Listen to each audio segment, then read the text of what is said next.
뉴욕 증시는 소매 판매 실적 부진과 신규 실업자 수 증가 등의 악재에도 불구하고 월마트의 실적 개선에 힘입어 상승세를 지속했습니다. 다우는 전날보다 0.39% 올라 9,398로 마감됐습니다.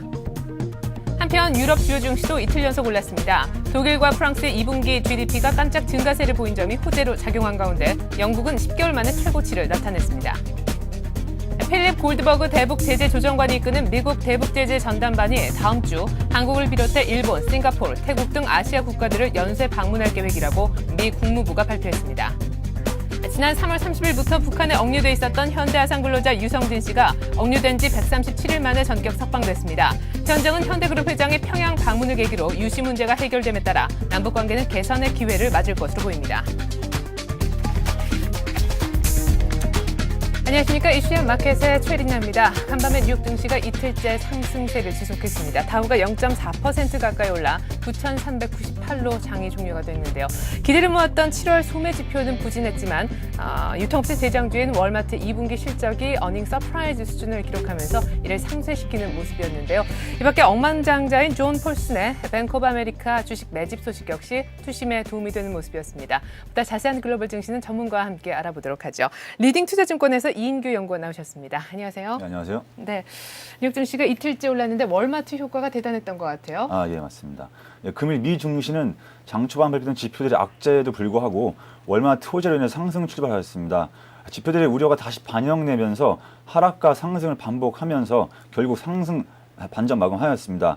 존 폴슨의 은행주 매입 소식과 그 밖에 투자기관들의 투자기관 상향 조정도 상승 반전에 큰 힘을 실어줬는데요. 다우지수는 36.58% 상승한 9,398.19포인트, 나스닥 지수는 10.63포인트 상승한 2,009.35포인트로 장을 마감하였습니다. 금일 일봉 차트 보시겠습니다. 예. 금일 다우지수는 각종 지표들의 악재에도 불구하고 월마트의 그 실적 호재로 인해서 상승 출발하는 모습을 보여줬습니다만 지표들의 악재가 다시 부각되면서 강한 매도세에 9,305포인트까지 밀리는 모습을 보여줬습니다. 장 중반 이후에 상승과 하락을 반복하던 다우지수는 막판에 금융주가 강세를 유지해 상승 반전에 성공하는 모습을 보여줬습니다. 네, 결국 기대를 모았던 7월 소매 지표가 좋지 못했음에도 불구하고 월마트의 실적 때문에 올랐다라고도 볼 수 있겠는데 월마트 실적이 얼마나 좋았나요? 예, 먼저 월마트가 2분기 순이익이 34억 4천만 달러 기록하면서 주당 88센트를 기록하였습니다. 올해가 예상치인 주당 86센트를 상회했는데요. 매출은 전년 동기보다 1.4% 감소한 1,009억 달러를 기록하였습니다. 월마트는 이로 인해서 장을 2.71% 상승하면서 마감하였습니다.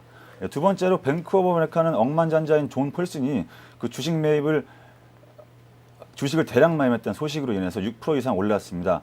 이날 공시 자료에 따르면 존 폴슨의 헤지펀드는 지난 2분기 동안 BOA의 주식을 1억 6,800만 주를 매입했다고 밝혔습니다. 이에 따라 타 금융들 역시 동반 상승하는 모습을 보여주었습니다.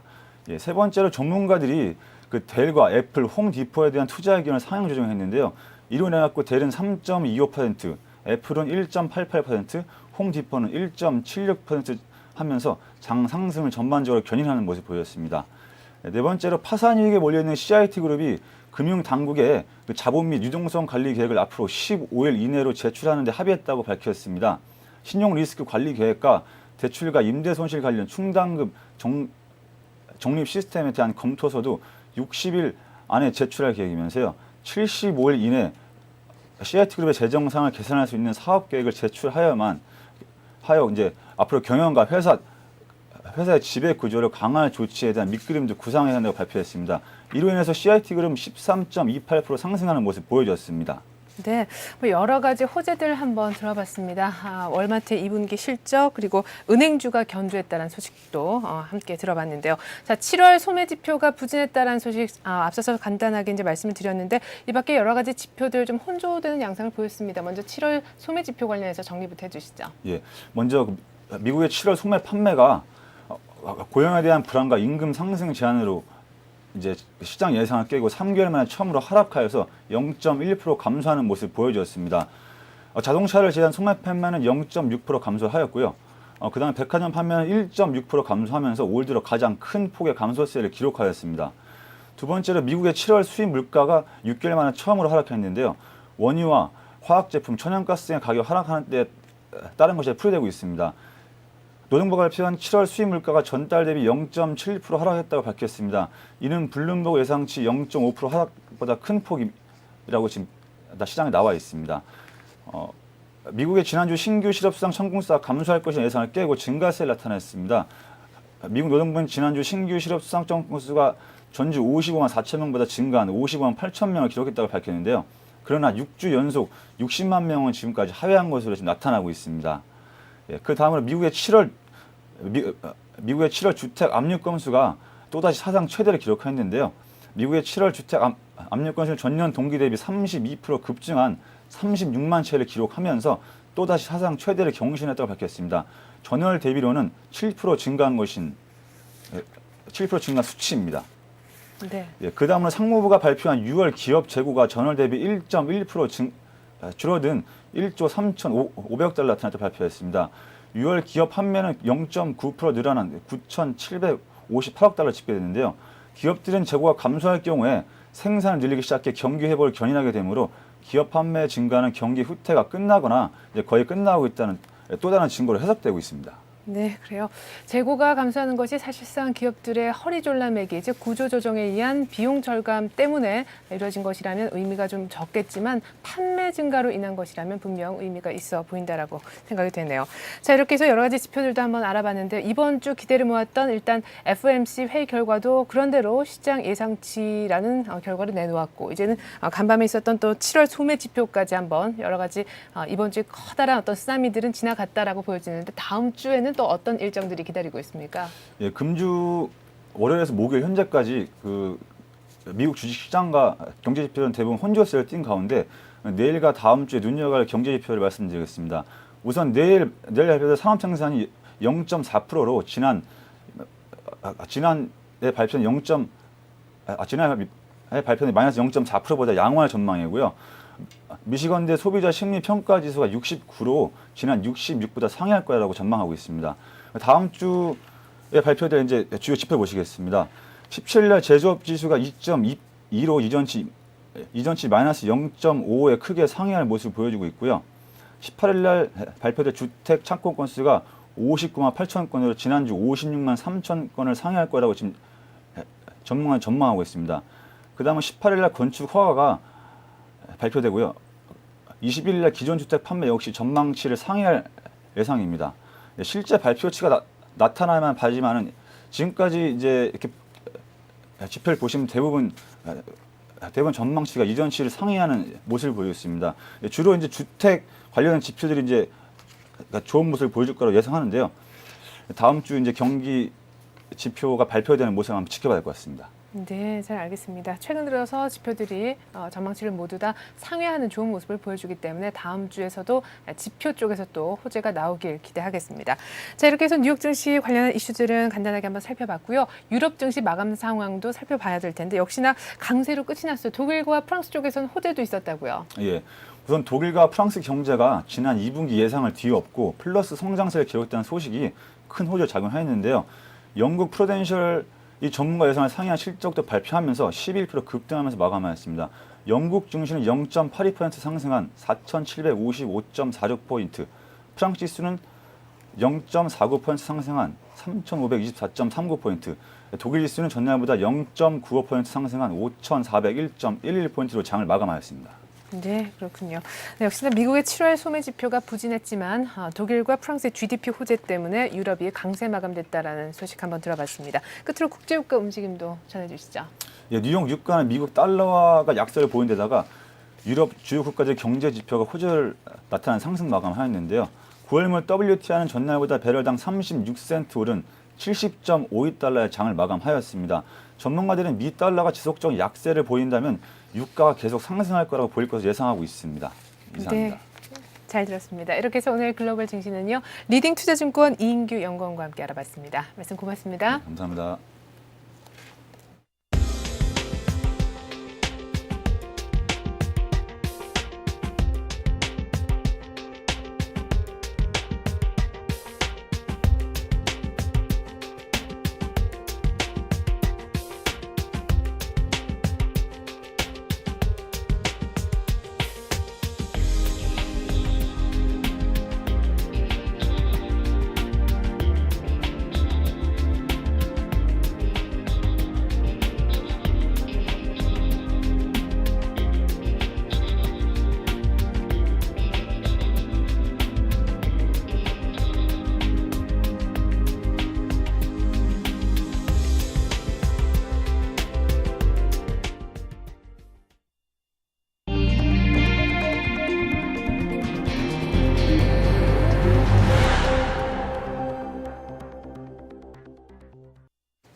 8월 14일 금요일 뉴스 따라잡기 시간입니다. 오늘은 서울경제신문 이종배 기자와 함께합니다. 이 기자 안녕하세요. 예, 안녕하십니까. 네, 드디어 풀려났군요. 북한에 예. 억류돼 있던 현대아산근로자 유모 씨, 억류된 지 이제 136일 정도가 예. 됐었던 것 같은데 그렇다면 남북관계 개선이 조금 더 이루어진다 이렇게 볼 수 있을까요? 예, 그렇습니다. 일단은 지난 3월 30일부터요. 북한에 억류돼 있던 현대아산 근로자 유모 씨가 13일 전격 석방됐습니다.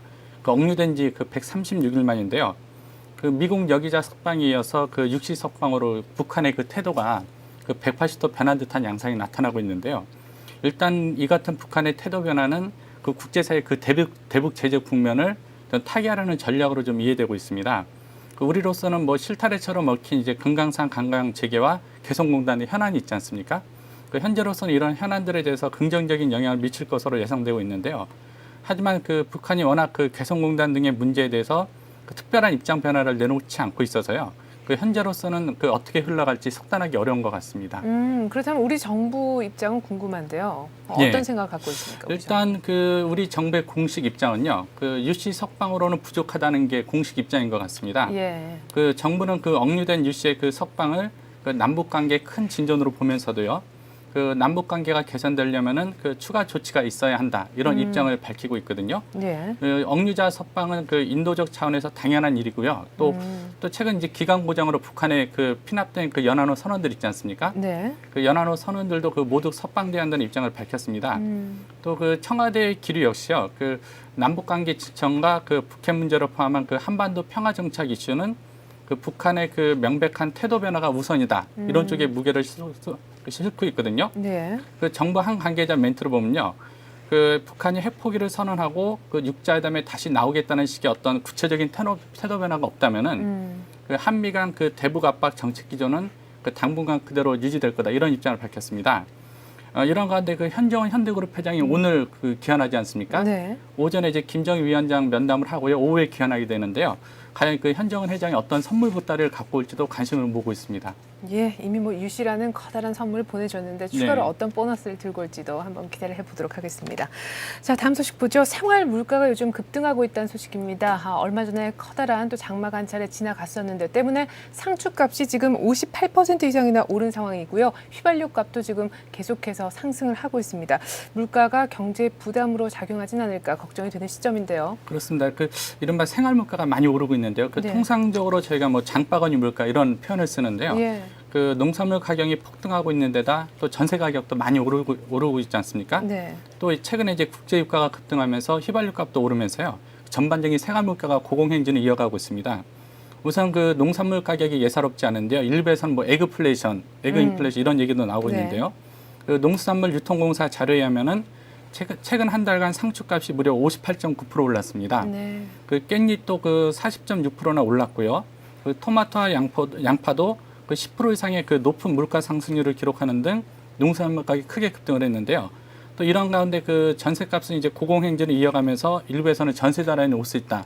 이런 우려마저 나오고 있고요. 또 국제유가가 가파르게 상승하면서 휘발유 값도 슬금슬금 올라가지고요. 전국 주유소 휘발유 평균 가격이 12일 기준으로요. 1,666원을 기록했습니다. 그러니까 지난해 10월 이후 9개월 만에 처음으로 1,660원을 넘어선 상태거든요. 네. 또 최근에 설탕값도 인상되지 않았습니까? 맞아요. 그렇다 보니까 빵값도 연쇄적으로 인상되는 등 앞으로 물가 상승이 계속 우려되고 있습니다. 네, 한 달 만에 상추값이 거의 60% 이상 오르면서 상추에 고기를 싸먹는 게 아니라 정말 고기에 그렇죠. 고기를 싸먹는 그런 그렇게 현상이 됐습니다. 나타나는 것 같습니다. 예. 이렇게 체감 물가는 심상치가 않은데 참 아이러니하게도 통계 물가는 계속해서 하향 안정화 추세에 있습니다. 왜 이렇게 통계 물가와 체감 물가의 차이가 나는 건지 그렇죠. 괴리의 이유와 어느 정도 지금 괴리가 벌어져 있는지도 좀 설명을 해주시죠. 예, 지적하신 대로 체감 물가, 통계 물가 간의 괴리가 커지고 있는데요. 정부나 한국은행이 발표한 소비자 물가를 보면요, 통계 물가죠. 예. 사상 최저 행진을 이어가면서요, 물가 태평 시대다 이런 표현까지 나오고 있거든요. 네. 근데 실제로는 생활 물가는 전혀 그렇지 않고 있습니다. 우선 통계청이 발표한 소비자 물가 동향, 통계 물가를 보면요, 예. 지난 2월 4.1%를 정점으로 해서 최근에는 1, 2%대 상승이 지속되고 있는데요. 일단은 전년 동월비 기준으로요, 2월에 4.1% 이르던 물가 상승률이 4월에는 3.6%로 하락을 했고요. 6월에는 다시 2.0%로 그리고 지난달 7월에는 1.6%로 뚝 떨어졌습니다. 밑에서 위로 봐야 되는군요. 그렇죠. 예, 뚝 떨어졌는데요. 이렇게 그 현재 그 반면 이제 상추값이 폭등하는 그 농산 가격 많이 오르고 있지 않습니까? 네. 그렇다 보니까 그 통계 물가가 전혀 현실을 반영하지 못하고 있는 것이 현실인데요. 그 체감 물가와 그 통계 물가가 이처럼 차이가 나는 이유는요. 지난해 크게 물가가 올랐습니다. 그 통상 이제 통계 물가는 전년 동월비 기준으로 작성이 되거든요. 예. 그러니까 동월비 작성되다 보니까 지난해 물가가 너무 올랐다 보니까 상대적으로 낮게 나오는 게 하나 원인인데요. 즉 지난해 7월에는 그 생활 물가가 통계상으로는 7.1% 올랐습니다. 근데 올해 7월에는 1.6% 상승했거든요. 네. 그러니까 통계로 보면 낮지만 그 지난 7월에 비해 1.6% 상승했으니까 그만큼 많이 상승하게 된 거죠. 그 기준 자체가 이미 높다라는 말씀이시죠? 그렇죠. 그런데다가 그 지난해에는 경제 성장률 어느 정도 됐지만요. 올해는 경제 성장률이 낮지 않습니까? 네. 그러다 실제 더 체감으로 느끼는 물가 상승이 크게 되는데요. 또 한 가지는 이제 통상 이제 물가 통계를 산정할 때요. 그 항목별로 이제 가중치를 적용합니다. 그래서 뭐 집세 몇 프로 가중치, 뭐 농수산물 몇 프로 가중치를 적용하는데요. 네. 이 가중치가 5년 단위로 바뀝니다. 그런데 그 최근에 이제 트렌드는 계속 빠르게 변하고 있지 않습니까? 네. 그렇다 보니까 그 통계물가 항목별 가중치가 현실을 반영하지 못하면서 이런 현상이 나타나고 있습니다. 예, 뭐 어쨌거나 이 체감물가, 통계물가 괴리가 좀 왜 일어나는지 설명을 좀 들어봤는데 지금 체감물가는 올라가고 있는 게 현실이잖아요. 그렇다면 예, 정부는 어떤 물가를 좀 조절할 수 있는 그런 방안이 좀 있어야 될 텐데요. 그렇습니다. 일단은 그 정부가 여러 가지 방안을 고민하고 있는데요. 그 현재로서는 그 마땅한 통제 수단이 없는 게 현실인데요. 일단은 그 농산물 가격 급등은 뭐 가을 돼서 출하량이 늘어나 봐야지 어느 정도 영향을 미칠 것 같고요. 네. 현재로서는 뭐 정부가 어떻게 할 수 있는 방법은 없을 것 같습니다. 또 현재 그 정부가 그 물가 안정을 위해서요. 그 10월부터 이제 그 생필품 판매 가격 정보를 공개할 계획입니다. 네. 근데 이 역시 별 효과를 거두지 못할 것으로 보이는데요. 이미 그 생필품 판매 가격은 시장 경제에 의해서 자유롭게 결정이 되고 있지 않습니까? 그렇죠. 그렇다 보니까 정부가 인위적으로 가격을 공개한다고 해도 가격 하락으로 이어지지 않을 것 같습니다. 이렇다 보니까 하반기 우리 경제 그 3대 불안 요인으로요. 그 경기가 어느 속도로 회복되느냐, 또 고용은 얼마나 늘어나느냐, 네. 그 덧붙여가지고 그 체감 물가 급등도 현안으로 부상할 것 같습니다. 네, 알겠습니다. 자, 끝으로 한 가지 소식만 더 보죠. 반가운 소식입니다. 동해가스전에 이어서 우리나라 대륙붕에서 이제 두 번째로 석유를 생산할 가능성이 높다 하는 소식인데요. 좀 자세하게 전해주시죠. 네, 그렇습니다. 그 현재 우리나라는 그 동해가스전에서 그 소량의 석유를 뽑아내고 있는데요. 그 워낙 양이 작다 보니까 그 산유국으로 제대로 대접을 받지 못하고 있습니다. 그 동해가스전 주변에서 추가로 석유 발굴 가능성이 높아지고 있다는 소식인데요. 그 대상 강구는 지도를 보시면은요, 가스전 근처에 있는 8강과 6-1 강구입니다. 이 두 개의 강구는 그 석유공사 호주 우드사이드가 그 지난 2007년부터 물리 탐사 등을 진행해 왔거든요. 네. 최근 이제 물리 탐사 결과 그 석유와 가스가 부전할 가능성이 높은 것으로 조사됐고요. 이에 따라서 이제 본격적인 시초에 들어간다는 계획입니다. 그 지식경제부에 있던 자료에 의하면요. 그 일반 강구의 그 원유가스 부족 가능성이 한 6에서 7% 정도인데요. 네. 이번에 그 추진 중인 그 심해 강구는 그 두 배인 13% 정도라고 하거든요. 예. 그래서 시추는 아마 빠르면 내년, 늦어도 2011년 초에는 진행될 예정입니다. 예, 잘 들었습니다. 이렇게 해서 오늘 뉴스 따라잡기 시간은요. 이종배 기자와 함께 들어봤습니다. 말씀 고맙습니다. 네, 감사합니다.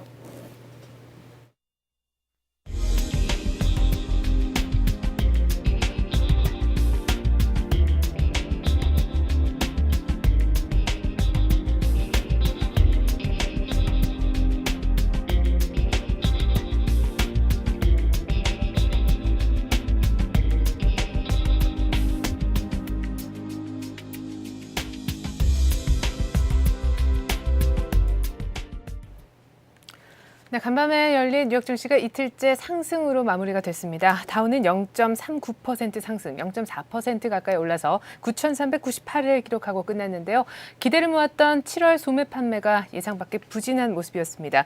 전망치는 0.8% 전월 대비 증가였는데 전월 대비 마이너스 0.1% 하락으로 끝났기 때문인데요. 하지만 이렇게 다우가 오를 수 있었던 이유는 이를 상쇄시킬 만한 좋은 호재가 있었기 때문입니다. 월마트의 실적이 어닝 서프라이즈 수준을 2분기에 기록했기 때문인데 주당 88센트로 전망치인 86센트를 웃돌면서 끝이 났습니다. 이 밖에 억만장자 존 폴슨이요. 뱅크 오브 아메리카의 주식을 매집했다라는 소식도 투심에 도움이 되면서 전반적인 금융주의 상승을 또 이끌어냈습니다. 보다 자세한 우리장 소식은 1시간 뒤에 출발 센증시를 통해 해드리겠습니다. 고맙습니다.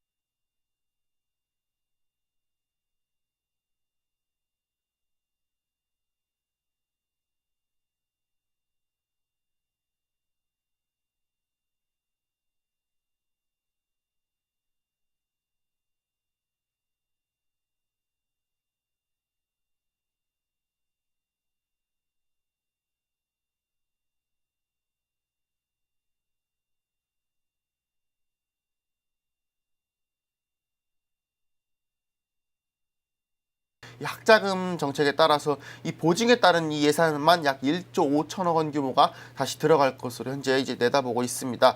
여기에 또 감세 정책으로 세수는 줄어드는데 이 돈 쓸 곳은 늘어나는 모순된 상황이 계속해서 이제 발생하고 있는 것 아니겠습니까? 네. 이것 때문에 이제 전문가들은 현재 이제 정부의 서민 대책이 이른바 포퓰리즘, 즉 대중인기 영합 정책이라고 불리고도 있는데 여기에 빠지지 않도록 주의해야 된다, 이렇게 지적을 하고 있습니다.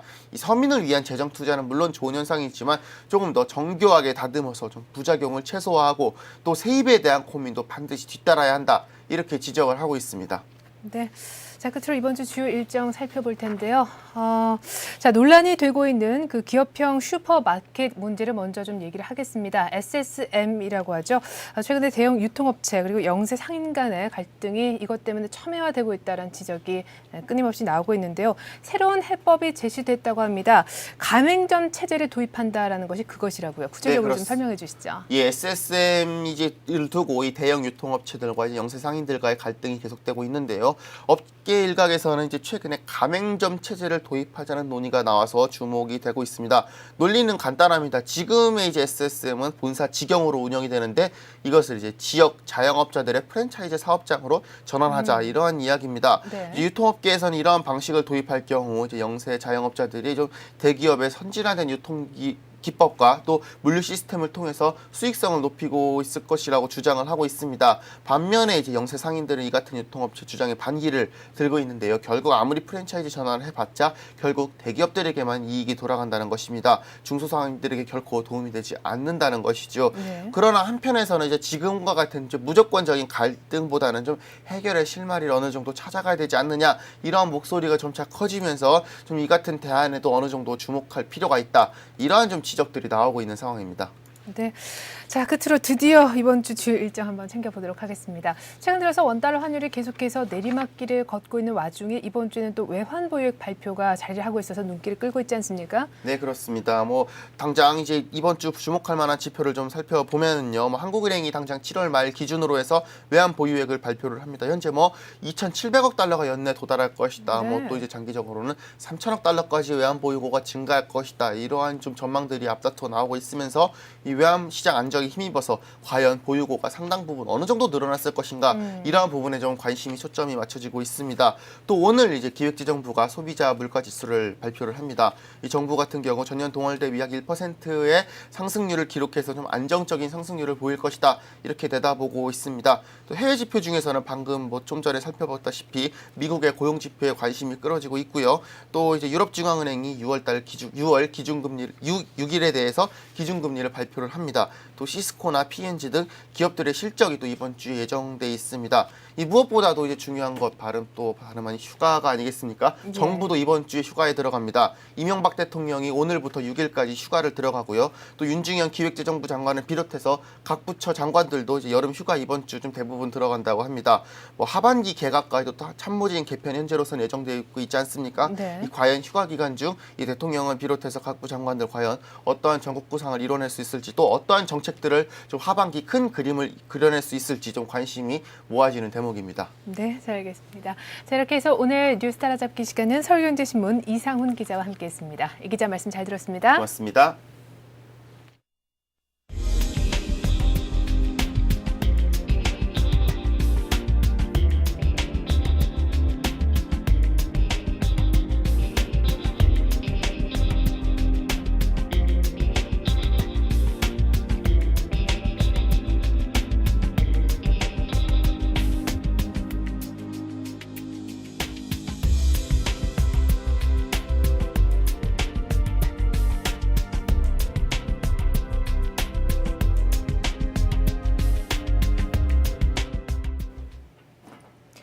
지난 3주 동안 랠리를 만끽했던 뉴욕 증시가 이번 주 최대 고비를 맞게 됩니다. 7월 고용 보고서가 나오기 때문인데요. 미국 경제 아킬레스건이라 할 수 있는 고용 부분의 실체가 이제 드러나게 되는 것이죠. 한편 지난 주말 앞두고 뉴욕 증시는요. 소비 불안과 차익 매물 때문에 혼조를 보였습니다. 물론 미국의 GDP는 개선된 모습을 보여줬지만 말입니다. 다우는 0.2%가량 올라서 9,171로 장이 종료가 됐습니다. 보다 자세한 우리장 소식 갖고 1시간 뒤에 출발 센 증시로 다시 인사드리겠습니다. 고맙습니다.